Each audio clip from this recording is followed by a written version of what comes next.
আমরা যখন সুস্থ থাকি তখন আমরা সুস্থতাকে মূল্য দেই না। অসুস্থ হলে তখন মনে হয় যে কবে সুস্থ হব, কবে সুস্থ হব, এরকমটা মনে হয়ে যায়। আসসালামু আলাইকুম। কয়েকদিন ধরে আমার খুব প্রবলেম হচ্ছিল। আমি ভাবছিলাম যে একা একাই ঠিক হয়ে যাবে সবকিছু। পরে দেখি যে না, অসুস্থতা বেড়েই চলেছে। তাই ভাবলাম যে না, ডাক্তার কাছে এখন যেতেই হবে। তো সকাল সকালে আমরা খাবার দাবার অফিসে চলে গেছে আর বলছে যে দুপুরে পরে আমরা ডাক্তারের কাছে যাব। তো এই তো আমি তাড়াতাড়ি করে রান্না করে নিচ্ছি। আজকে কিছুই তেমন রান্না করব না, যে পাঙ্গাস মাছ রান্না করছি। আর পাঙ্গাস মাছ হলে আমাদের আর কিছুই লাগে না, এর জন্য পাঙ্গাস মাছটা ভালো করে রান্না করে নিচ্ছিলাম। প্রথমে তো মিষ্টি কুমড়াটা রান্না করে নিয়েছিলাম, আর কালকের ভর্তা টর্তা ছিল সব বের করে নিয়েছিলাম। আর ভাবছিলাম যে ডাক্তারের কাছে গেলে কি সমস্যা, কি হবে না হবে আমি বুঝে পাচ্ছি না। খুব টেনশনে ছিলাম যে আমার কি হলো না হলো, আমি বুঝতেই পারছিলাম না। হঠাৎ করেই এরকম সমস্যা শুরু হয়ে গেছে। আসলে মূলত আমার প্রসাবে জ্বালা পোড়া শুরু হয়ে গেছিল। তো আমি ভাবছিলাম যে আমার কিডনিতে সমস্যা হলো নাকি। জ্বালা পোড়া হচ্ছিল আর মানে খুব ঘন ঘন আমার বাথরুমে যাওয়া লাগছিল। তো তখন থেকে ভাবলাম যে না, তাহলে আমাকে তো ডাক্তার দেখাতেই হবে। এর জন্য চলে গেলাম ডাক্তারের কাছে।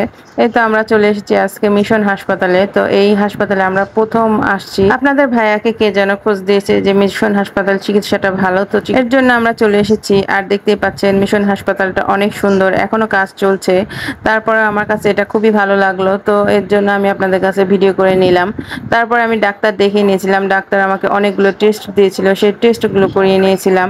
টেস্টের রিপোর্ট করতে দিয়ে আমরা বসেছিলাম। তো রিপোর্ট করতে একটু সময় লাগবে। আমি তো বাসায় চলে আসছিলাম। আপনার ভাইয়া বললো যে তুমি বাসায় চলে যাও, আমি ডাক্তারকে রিপোর্ট দেখিয়ে তারপরে আসবো। তো বাচ্চা কাচ্চা খুব ডিস্টার্ব দিচ্ছিল, এর জন্য আমরা চলে আসছি। আর দেখতেই পাচ্ছেন যে এইটা খুব ক্লিন, মানে এই জায়গাটা অনেক পরিষ্কার পরিচ্ছন্ন, সব সময় এটা পরিষ্কার পরিচ্ছন্ন থাকে। আমি তো ভাবছিলাম যে আমার কোনো কিছু হলো কিনা, কিডনিতে সমস্যা হয়েছে নাকি, কারণ আমি পানি খেলেই টয়লেটে যাওয়া লাগছে, আমার কিডনি ছাকতে পারছে না হয়তো, এর জন্য। তো আমি এরকম টেনশন করছিলাম।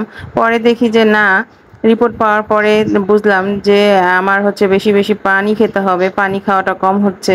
এর জন্য প্রস্রাবে ইনফেকশন হয়ে গেছে। প্রস্রাবে ইনফেকশন হওয়ার কারণেই আমার বারবার বাথরুমে যাওয়া লাগছে আর জ্বালা পোড়া শুরু হয়ে গেছিল। তো এর জন্য আমি সবাইকে বলতে চাই যে সবাই পরিমাণ মতো পানি খাবেন। পানি না খেলে আপনাদেরও এরকম সমস্যা হতে পারে। তো আমি প্রথমে জানতাম যে শুধু মেয়েদেরই নাকি এরকম সমস্যা হয়। পরে এখন ওখানে যে দেখি না, বিভিন্ন ছেলেদের এরকম প্রস্রাবে ইনফেকশন হয়। তো মূলত এটা হয়েছে যে পানি কম খাওয়ার কারণে। পানি পর্যাপ্ত পরিমাণে খেতে হবে। একজন পূর্ণাঙ্গ বয়স্ক মানুষের 3 থেকে 4 লিটার পানি খাওয়া উচিত। আর সেখানে আমি হয়তো আরো কম খেয়েছি, এর জন্য আমার এরকম সমস্যা হয়েছে। আমাকে কিছু মেডিসিন দিয়েছিল আর বেশি বেশি পানি খেতে বলেছিল। বিশেষ করে সকাল থেকে সন্ধ্যা পর্যন্ত বেশি বেশি পানি খেতে হবে আর রাতের দিকে কম খেতে হবে। অনেকে হয়তো লজ্জায় এসব আলোচনা করতে চায় না। তো আজকে আমার কাছে মনে হলো যে সবার উদ্দেশ্যে বলি যে বেশি বেশি করে পানি খাবেন। তো আজকে এই পর্যন্ত। খোদা হাফেজ।